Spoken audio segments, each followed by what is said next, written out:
ভাই half litre তেল চালাই, এই ট্যাঙ্কির মধ্যে কতটুকু তেল ধরে? Half litre. এই হাফ লিটার কতক্ষণ চলে? মোটামুটি 10 থেকে 12 মিনিট। 10 থেকে 12 মিনিট না, রেগুলার যদি চালান হয় নাকি? হ্যাঁ।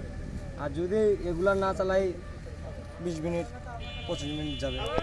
আচ্ছা, এটা যায় চেনে, মোবিলটা কোথা যায়? চেনে। চেনে। ও, তার মানে তেল যতক্ষণ আপনারা তেল ঢোকাবেন তারপরে মোবিলও কিছুটা শর্ট হয়, মোবিলে দিয়ে দেন। হ্যাঁ।